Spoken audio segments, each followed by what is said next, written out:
In 1896, a scientist sealed a mysterious rock inside a dark drawer and walked away. 4 days later, he discovered it had been attacking the darkness the entire time. This is the archive file we promised, the drawer in Paris.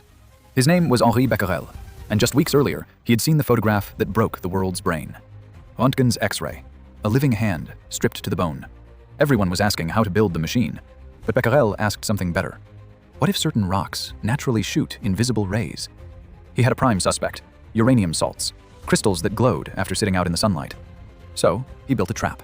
Photographic plates wrapped in black paper so thick, absolutely no light could touch them.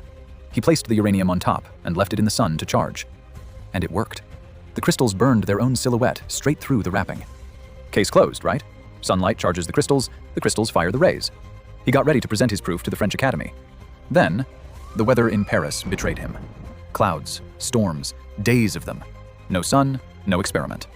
Frustrated, Becquerel took his wrapped plates, his uranium, and a small copper cross, and shoved the entire setup into a dark drawer to wait for clear skies. But Becquerel got impatient. On March 1st, he developed those plates anyway, expecting to see almost nothing.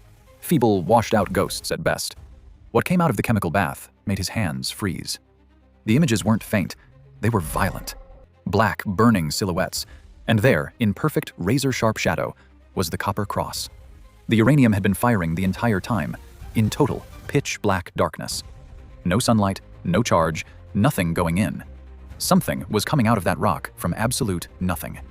He hadn't just found a new kind of glow.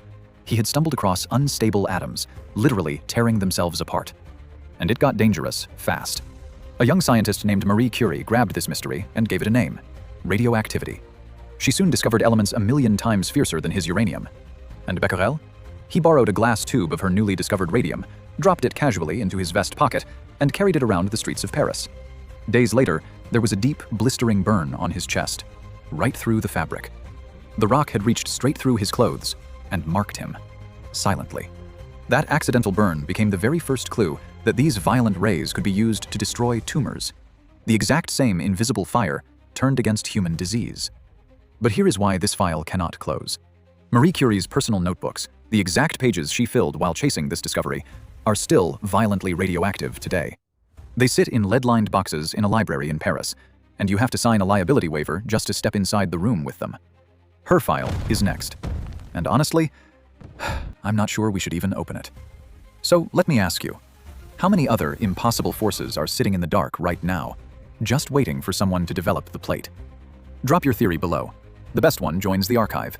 And subscribe, because the next file is literally too hot to touch.